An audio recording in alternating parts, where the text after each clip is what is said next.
Range is in the red, white, and blue car, the 74. So obviously the wreck is going to happen right in front of them. Oh, he just turned sideways by himself. Wow. Like a tire must have come apart or something. I thought I saw a tire, the cap off a tire go down in the infield.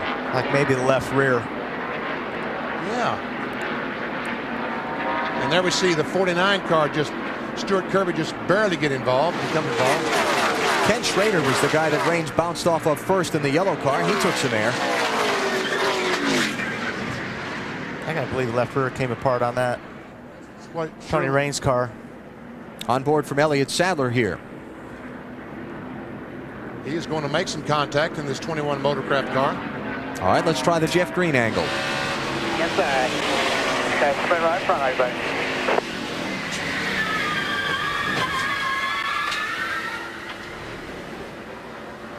Well, I don't know how much. Here we go with 21 car. You got to spin in front of it, man. Stay low. Just go low. Stay right there. Stay right there. You all right?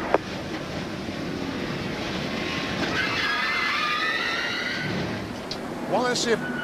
Oh, I see. Kyle Petty gets the back of. But I think he had. Was that Morgan? I think Morgan had to back out of the throttle because he got loose, and when because he was there again, he had a car right on his right rear fender, and I think he got a little bit loose, and he got out of the throttle a little bit, and Kyle was there. That was Dave Blaney that was just to the outside of Morgan in the yellow car.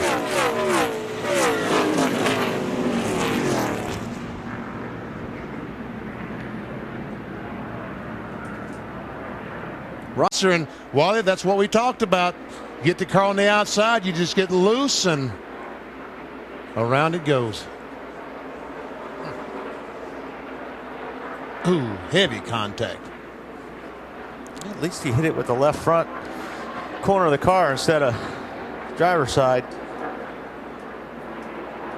But yeah, if you get those cars close to each other, it just takes the air off the bottom guy so bad. Makes your car so loose. Hard to save one like that. Yes, it is. And I don't think Wally, he goes down the corner on the inside of Sterling Marlin. Looks like the car just got loose, and he's got no place to go but in the wall. Unfortunately, Ricky Rutz barely squeezes by. And Alan, you talked about it. All that debris coming off the car as he comes off that wall. There comes a bar down, dragging across the racetrack. And all those cars behind him. Mark Martin was one of those cars right behind Steve Park that drove through that debris.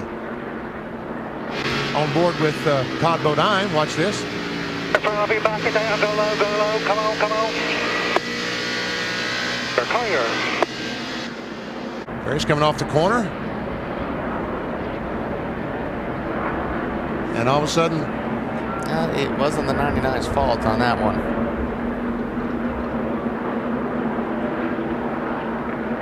Looked like once again that Mike Wallace, he started to run up on Mike Wallace, and the car got loose or pushed or something, and he had to jump off the throttle a little bit, and that's when the 99 ran in the back of him. It looked like he almost had to turn the wheel down. Let's watch it from this angle. Watch the 40 car. The 40 car slowed up there at turn 2. I wonder if. Well, I think he slowed up like Benny said because he was all over the 14 car. I think the 14 car was why that he slowed up. I'm sorry, I meant the 48 car. Oh. Jimmy Johnson was just in front of them, and he way woed up in turn 2 also. And then this happened behind him. Dave, did something happen to the 48 car? Well, his car was very, very loose on the beginning of that run on sticker tires, guys. And in fact, he radioed in and said, "Wow, is this thing loose?"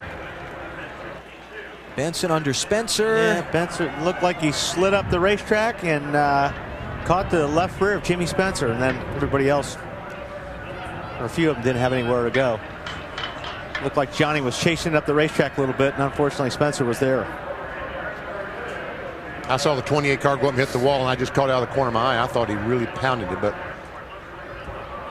Benson was the one the back end gets caved in so heavily on. He's the guy that really pounded. That's where I see Rudd hitting the wall, and I thought that much worse than it was, but Benson, yeah.